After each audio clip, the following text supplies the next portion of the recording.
راځم درته. ښاغلی قرار صاحب، قرار شو د اسلامي خلافت هغه څه چې د ښاغلي نبي صاحب ورته اشاره وکړه چې د خلفای راشدینو د خلافت د دوی موخه او د دوی هدف ته او د هماغه خلافت د راژوندي کېدو په خاطر باندې هڅې روان دي. د مسلمانانو پر مسلمانانو باندې ظلمونه او په نړۍ کې د یو ستر تحول غوښتنه یا بدلون اړتیا د دوی هغه ستر دلایل یا هغه نښې نښانې دي چې اسلامي خلافت باید راژوندی شي. تاسو د دې په خاطر باندې څومره دغه زمینه برابره او د خلکو ذهنیتونه دوی ته آماده ګورئ؟ اول خو دا ډېر ضرور ده چې دغه خلافت تصور خپله باید درک شي سم. هر انسان د خدای په ځمکه د خدای خلیفه ده. دغه د خلافت تصور هم د همدغه ځای نه نشأت اخلي. یعنې کله چې موږ د خلافت خبره کوو هغه باید د هر انسان یعنې د ټولنې ټول اتباع افراد دې ته آماده شي چې په اخر کې په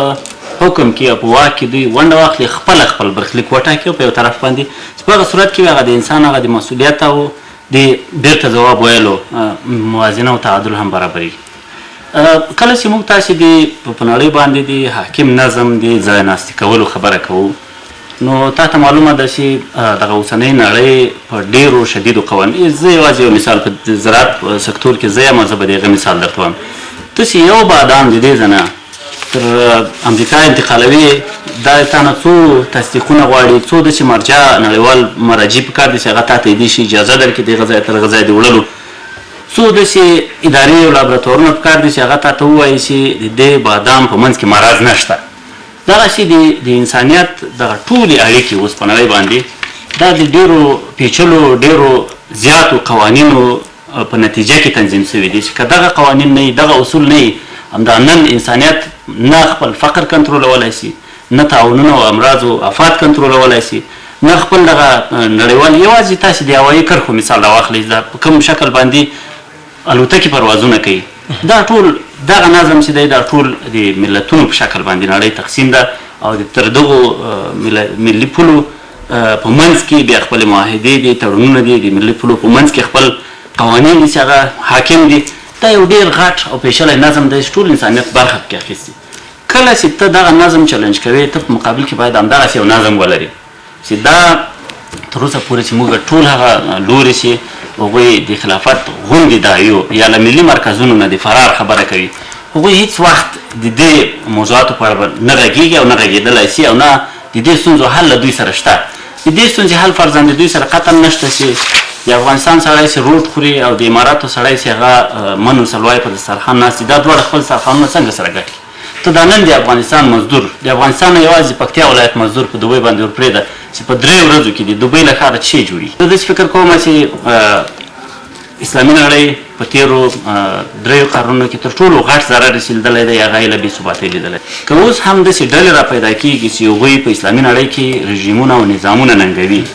هغوی یوازې او یوازې د دغه حاکم نظم په له منځه وړلو سره بې ثباتۍ ته لمنه وهي او د بې ثباتۍ په جوړولو باندې د فقر او د دربدرۍ لامل کېږي. د دې نتیجه تاسو فرضاً همدا اوس چې نړۍ تاسو د پراختیا له لحاظه وګورئ 3 کټګورۍ هېوادونه دي. په دې کې یو کټګورۍ یا پرمختللي هېوادونه دي، یوه کټګورۍ مخ پر ودې هېوادونه دي، یو کټګورۍ وروسته پاتې هېوادونه دي. ټول وروسته پاتې هېوادونه د سیاسي بې ثباتۍ ښکار دي او په دې کې اکثره هغه هېوادونه دي چې دغه ډول ګوندونه لکه حزب التحریر، لکه افراطي تکفیري ډلې پکې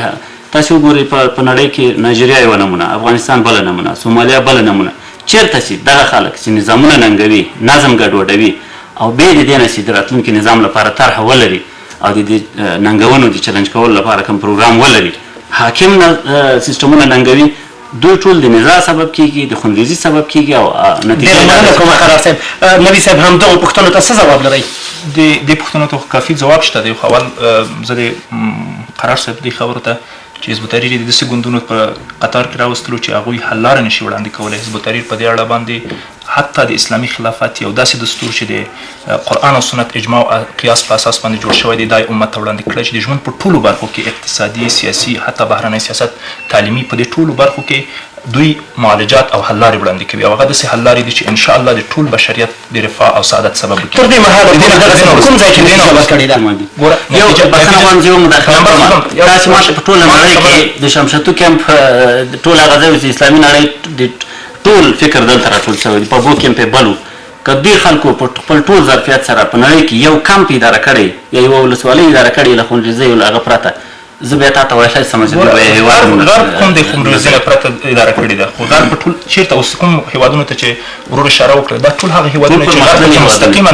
هلته مداخله کړې ده هلته مسلمانان غلامان کړي دي هلته مسلمانان یعنی تر هغې حده پورې اوس مهال که هغه تاسو د غربي نړۍ د دوی اشغال د تاسو راځم د تاسو خبرو ته راځم سعودي عربستان هغه ملک چې له همغه ځایه اسلام نورې نړۍ ته خپور شوی همالته هم غربي نړۍ استقرار لري همالته هم د دوی لښکر او پوځونه نو که دلته راسو اوس تاسو دغه زمینه په کوم ځای کې وینئ دا د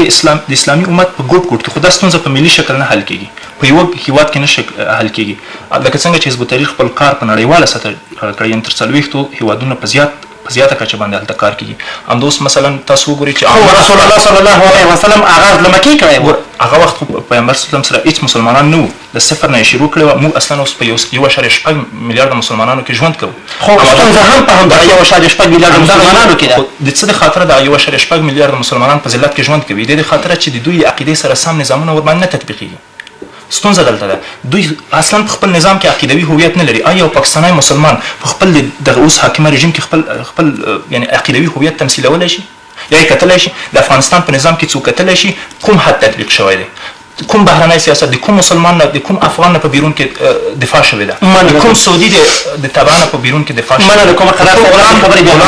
حکومتونه دي بخښنه غواړم دلته یو شی چې کنفیوز دی خلک پکې ورک دي هغه د امت او د ملت تصور دی دا دوه بېل شیان دي ملت د انسانانو دنیوي ګټې او دنیوي اړیکې تنظیموي او امت چې دی هغه د هغوی د اخروي ګټو په اساس